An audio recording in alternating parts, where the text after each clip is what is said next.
In a world where gods and goddesses reign above monarchs, a young man ventures to discover the truth behind his identity. He pursues Gaia's oracle to unveil his origins. Upon learning about his bloodline, his journey involving gods, monarchs, and ambitious individuals begin.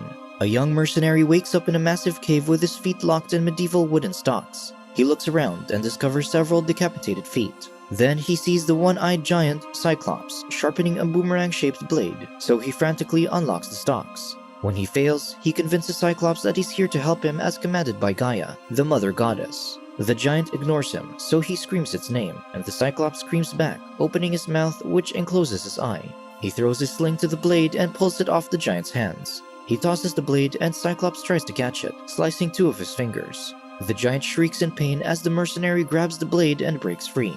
He tricks the giant so that he can explore the cave to find something. Then he hears women's cries and finds a young lady, a middle-aged woman, and an elderly lady.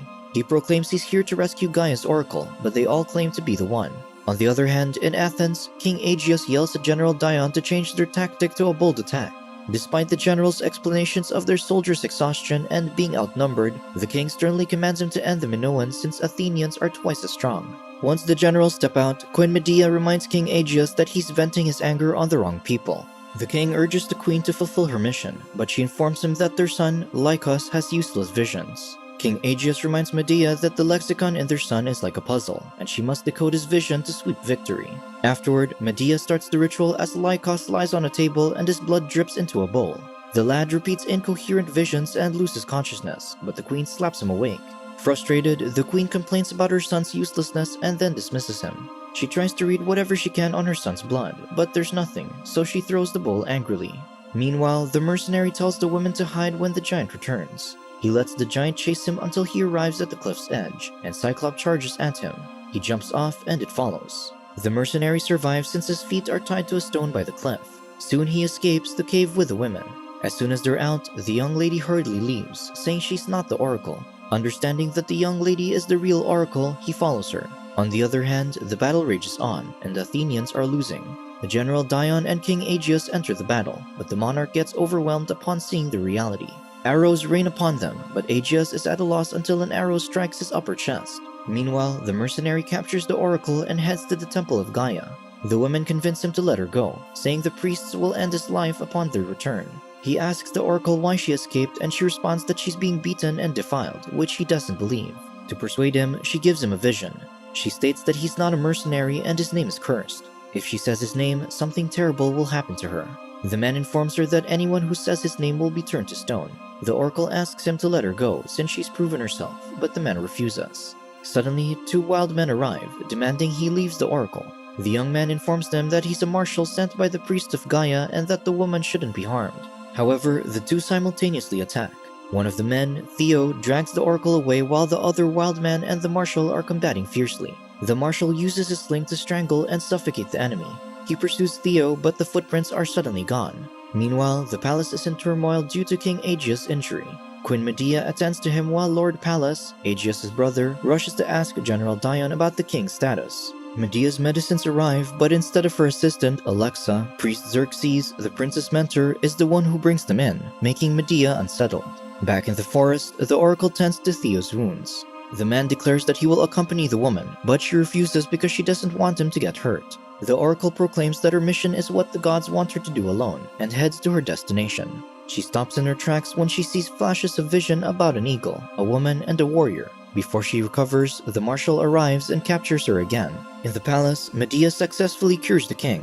On the other hand, Pallas approaches Dion to warn him that his life may also be in danger. Afterward, Dion confides to Medea about Pallas's warnings. The queen reassures him, but Dion becomes anxious, thinking that Pallas knows about his real relationship with Medea. The queen ends the conversation by embracing the general to comfort him. On the other hand, the marshal asks the woman how she escaped the wild man. She explains that the man was weakened, so she ran away. However, the marshal catches her lie. Because of this, she confesses that Theo is her brother and that the other man is his friend. They were on their way to save her, but they met in the forest, so they improvised. The marshal drags her again to resume their journey. In the palace of Athens, Medea discovers that the king is already waiting for the generals. She persuades him to rest and blocks the generals from meeting him. However, she notices a new face, and Diana explains that Captain Oros, who he's training, but the queen knows that he's the general's bodyguard. She proclaims that she's in charge of the palace affairs while the king is recovering and dismisses the men. In the desert, the marshal collapses as Theo strikes him with a poison needle. The oracle removes the poison and wakes him by slapping him hard. The siblings help him to his feet, but he refuses, making him collapse again. Moments later, he finds himself tied and alone in the middle of the desert. That evening, the oracle warns Theo to stop tagging along. As they bicker, the marshal arrives, and soon after, the siblings are dragged back to the temple. In the palace sanctuary, Dion and Oros meet Medea, and the queen explains her findings that the arrow that struck the king isn't from the Minoans. She adds that the real enemy is near the king, like a general. Dion gets angry by this accusation, so Medea clarifies that it's not him, but someone always with him, because Pallas knows that the general is a coward who'll get a bodyguard upon hearing a conspiracy theory. Due to this, Oros charges towards Medea, but it's a mirror he attacks. The real queen steps behind him and stabs him. The following day, King Aegeus calls the generals for a meeting again. Medea stops him and hands him his medicine. Upon chugging it, he falls and Medea assists him to his bed. All the while, Alexa watches secretly. Afterward, the queen attends the generals' meeting and hands them some drinks. Then she explains how an assassination attempt by someone close to the king was prevented. She commences a toast, and after seeing everyone drink, she announces that the accomplice is still here. Pallas becomes nervous, but then Dion collapses and dies from poison. The queen proclaims that now that the traitor is gone, and since the king is weak, the army will be led by Lycos. Priest Xerxes offers his loyalty and praises the queen, so the others follow, even Pallas. On the other hand, the marshal, the oracle, and Theo finally arrive at the temple of Gaia.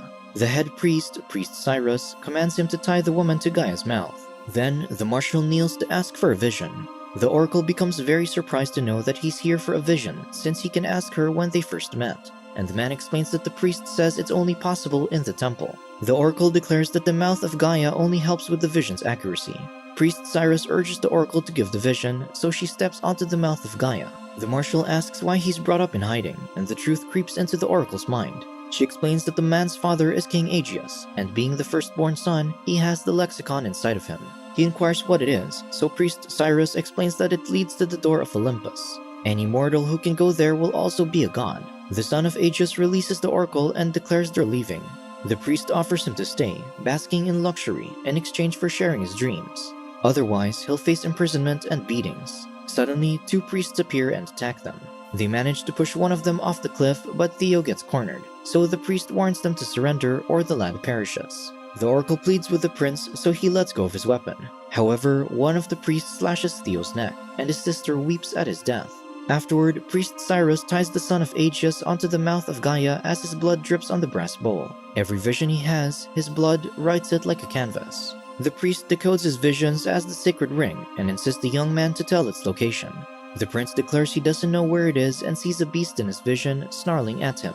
Priest Cyrus decides to make him bleed more for a clearer vision, but the oracle stops him, saying that she'll take his seed instead of risking the man's life and losing the lexicon forever. The oracle acts seductively towards the prince, so the priests avoid their gaze. Upon seeing that the priests aren't looking, the oracle uses her hair accessory to unbound the prince secretly. However, Priest Cyrus gets alerted and turns at them just when the two tumble to the ground. The oracle and the prince fight the priests, while Priest Cyrus escapes. Finally, the oracle avenges her brother as she slashes the priest's neck. In Athens, Medea commands her son to remove his armor. She explains that his job is to report everything to her and he shouldn't do anything. Lycos argues that he has plenty of ideas to share, but the queen sternly reminds him of his duty to unlock the lexicon. Soon after, the assembly begins, and the generals discuss war strategies. Suddenly, Pallas asks Lycos what to do, and he suggests that they use the regiment from Thebes to trick the enemies as they swap soldiers at night. Priest Xerxes encourages Lycos, and Pallas agrees with his plan despite General Proteus' objections. On the other hand, King Aegeus demands to meet with the generals again, but Queen Medea stops him. She asks about his plans, only to discover that Aegeus wants to open the gates and fight the Minoans blindly. The king of Athens is prepared to sacrifice everyone's life, as he believes it's the honorable way. Upon hearing this, Medea offers a tonic, but he refuses, so she volunteers to put on his armor. However, she purposely locks it tightly to weaken him again. She assists him back on the bed, and he drinks the tonic. Soon after, he falls asleep and the queen leaves. Meanwhile, the unknown prince declares he's returning home to the forest of Troezene. The woman persuades him to go to Athens instead, highlighting how powerful the lexicon is and how he can make anyone a god. The prince asks her if she wants to be a god, and the oracle denies it vehemently. She proclaims that she wants to save Athens and stop the war. The prince sarcastically summarizes the situation, emphasizing the danger that the woman wants him to face. Their argument is interrupted when a man riding a flying machine crashes into the forest near them, and the two run to aid him. In the palace sanctuary, Priest Cyrus informs Medea about the king's real firstborn son. As the queen is enraged, the priest volunteers to find the unknown prince, but Medea commands him to partner with one of his most trusted men, Koros. Soon, the group begins to chase after the king's firstborn. Afterward, Medea wakes Aegeus and confronts him fiercely about his firstborn son. The queen angrily slaps the monarch and confirms that Aegeus knows the lexicon is not with Lycos, because he already gave it to someone else. The king explains that the lexicon is a curse of a beast, and he has to give it away, especially as he hadn't known Medea back then, which could guide him with its powers. Aegeus pleads to drink as he's extremely parched, so Medea gives him the tonic. The king asks her why he can't stand and how long he has been sleeping, so the queen answers that it hasn't been long and she needs more time and space to move. Aegeus realizes too late that his weakening is Medea's plan as he collapses on the bed. On the other hand, the unknown prince and the oracle try to help the older man Daedalus, but he walks to the cliff's edge. The older man jumps off the cliff, but the prince and the oracle stops him. Soon, the oracle realizes that the man is Daedalus, the genius inventor. The group's bickering stops when Cyrus and Koros appears at the opposite cliff. Daedalus thinks they're Minos' men, so they hurriedly leave.